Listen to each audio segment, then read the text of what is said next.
নমস্কাৰ, মই সকলোকে স্বাগতম জনাইছোঁ। মই এতিয়া আহি বৰ্তমান ইয়াত বহিছোঁহি, পাৰ্লাৰত বহিছোঁহি। মই আজি কিছুমান মোৰ জীৱন কাহিনী ক'ব বিচাৰিছোঁ পাৰ্লাৰৰ বিষয়ে। 2000 চনত মই শিকিছিলোঁ পাৰ্লাৰ। মই তেতিয়া প্ৰেক্টিছ কৰিছোঁ।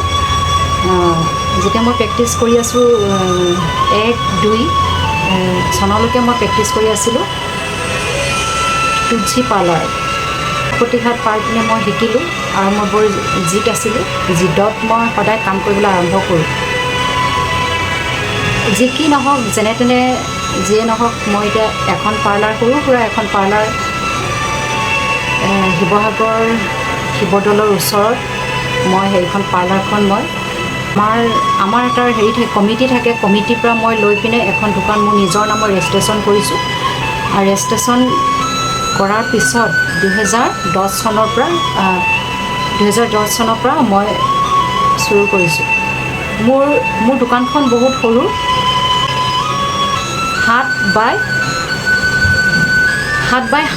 7x7 নে 7x8। আমাৰ ভাড়া কম। আমাৰ ভাড়া প্ৰথমতে আছিলে 600, তাৰপৰা এতিয়া 700 টকা হৈছে। যি কি নহওক, যেনে তেনে এই সৰু থ্ৰেডিং কাটিং কৰি সৰু পাৰ্লাৰটোৱে মই যেনে তেনে, মোৰ ল'ৰা এটা আছে, মোৰ ল'ৰাটোৱে মই যেনে তেনে চলিবলৈ হয়। ফাৰ্ষ্ট যেতিয়া মই দোকান খুলিছোঁ 2010 চনত, তেতিয়া মই এখন দোকানৰ বিষয়ে একো নাজানো ভালকৈ। নজনাই দোকানখন পালোঁ। প্ৰথম মই ইমানেই দুখীয়া আছিলোঁ, মোৰ 10 টকাৰ কাৰণে মই বহুত কষ্ট পাইছিলোঁ। আপোনালোকক সকলোকে জনাওঁ যে যদি আমি ষ্ট্ৰাগল কৰোঁ, যিকোনো মানুহে নোৱাৰা কাম নাই। মই এটা সময়ত 10 টকাৰ কাৰণে হাহাকাৰ হৈছিলোঁ। কিন্তু 10 টকাৰ কাৰণে যেতিয়া হাহাকাৰ হৈছিলোঁ, 10 টকাৰ পৰা মই 100 টকা পালোঁ। 100 টকাৰ পৰা 1000 টকা পাই আছোঁ এতিয়া। যিয়ে নহওক, মানুহে যে কয় যে মই এতিয়া বিউটিচিয়ান শিকিলোঁ, মই জানো পাৰ্লাৰ কৰিব পাৰিম, মই জানো চলাব পাৰিম, এনেকুৱা ভাৱ এটা হয়। কিন্তু সেই ভাৱটো ল'ব নালাগে। যদি মনত যদি ষ্ট্ৰং হৈ পিনে, মনোবল হৈ পিনে যদি আমি আগবাঢ়ি যাওঁ, নিশ্চয় আমি পাৰিম, নিশ্চয় পাৰিম। মই যেতিয়া খুলিছিলোঁ, পাৰ্লাৰ খুলিছিলোঁ, মোৰ টুল মাত্ৰ 5খন, তাকো 100 টকাত মই 5টা টুল লৈছোঁ। আৰু মোৰ কোনো ইনভাৰ্টাৰ নাই।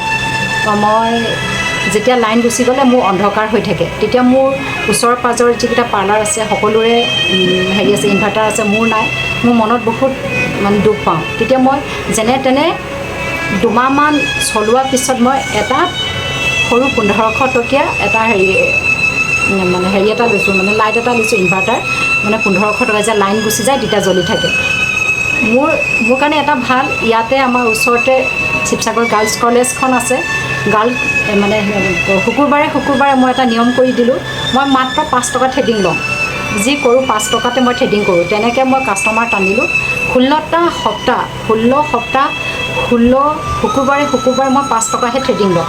তেনেদৰে মই ফাৰ্ষ্ট মই আৰম্ভণি মই চেষ্টা কৰিলোঁ, মই তেওঁলোকক কেনেকৈ মই ছোৱালীকেইজনীৰ লগত মই অকণমান ট্ৰাষ্টত আহিম। তাৰ মাজত সেই সময়ত 10 চনত বহুত আছিলে ছোৱালী, নামবিলাক পাহৰিলোঁ, জ্যোতি, দেৱিকা, বৰ্ণালী, বহুত আছিলে। ইমানে মোৰ লগত এনেকুৱা মনটো মিলি গ'ল।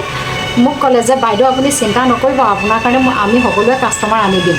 তেনেদৰে কাষ্টমাৰ আনি তেওঁলোকে দিনটোৰ ভিতৰতে গোটেইকেইজনী ছোৱালী আহি কাটিং কৰে, এনেই কৰে, চাফা কৰে, মুখখন চাফা কৰি ক্লিন আপ কৰে।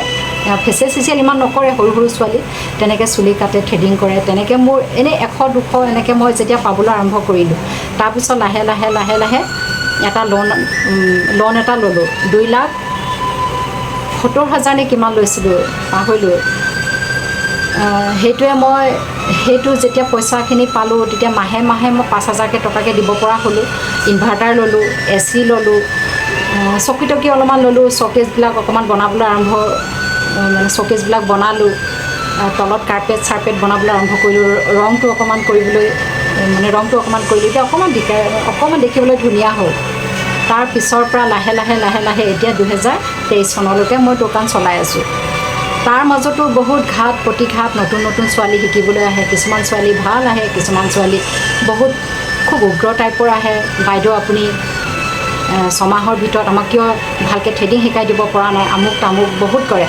আমি যেতিয়া পাৰ্লাৰ শিকিছিলোঁ নেকি, কিন্তু মই যেতিয়া প্ৰেক্টিছ কৰিছোঁ 2000 চনৰ পৰা, 96, 97ত মই পাৰ্লাৰ শিকিছিলোঁ, ইলোৰা পাৰ্লাৰ, ইলু বাইদেউ। তাত আমাক আমি বহুত কষ্ট কৰি শিকা।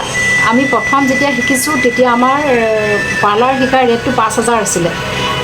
আমি শিকি যেতিয়া প্ৰথম আমাক থ্ৰেডিং চুবলৈতো নিদিয়ে, চাই থাকিব 6 মাহলৈকে আমি চাই আছোঁ, আমাক চুবই নিদিয়ে। কিন্তু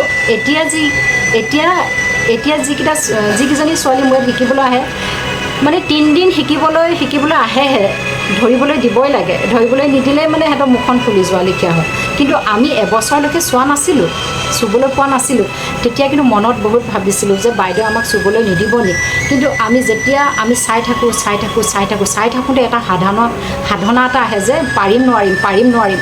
ঘৰত গৈ শুবৰ সময়ত সদায় চিন্তা কৰোঁ যে মই পাৰিম, বা লিখা মই পাৰিম। তাৰপৰা যেতিয়া ছানডে বন্ধ থাকে, তেতিয়া যাৰ তাৰ ঘৰলৈ যাওঁ, মই থ্ৰেডিং শিকি আছোঁ, আহা তোমালোকে কৰা, মই বৰ ধুনীয়া কৰিব পাৰিছোঁ। তেনেদৰে আমি ধৰি পিছত 6 মাহমানৰ পিছত কিন্তু প্ৰেক্টিছটো পূৰা আহিলে। কিন্তু আজিকালি পাৰ্লাৰ শিকিবলৈ আহিলে, আপোনালোকে বেয়া নাপাব মই কোৱাৰ কাৰণে, মানে কিছুমান ভাল ছোৱালীও আহে, কিছুমান বহুত উগ্ৰ ছোৱালী আহে। বহুত ভয় লাগে তেতিয়া, মানে কি কৰি দিব। আজিকালি চব মিডিয়াৰ যুগ, নোৱাৰিলে কিবা এটা মানে উগ্ৰ ৰূপ লয়, বহুত ভয় লাগে। মই সেইটো কাৰণে মোৰ জীৱনত যেতিয়া মই পাৰ্লাৰ চলাই থাকোঁতে মোৰ শিকি থকা ছোৱালী 2-3জনীয়ে মোক বহুত জ্বলাই থৈ গ'ল। সেইটো কাৰণে আপোনালোকে পাৰ্লাৰ যদি খোলে, পাৰ্লাৰ শিকিব লগা হ'লে ৰেজিষ্ট্ৰেশ্যন আপোনালোকে যি পাৰে ৰেজিষ্ট্ৰেশ্যন ডিপ্ল'মা দিব।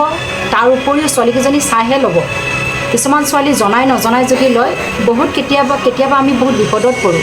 মই যিখিনি ক'লোঁ, এইখিনিয়ে ক'লোঁ। আৰু মোৰ যিবিলাক জীৱনত ঘটি আহিছে পাৰ্লাৰত, মই সকলো আগলৈ কৈ যাওঁ।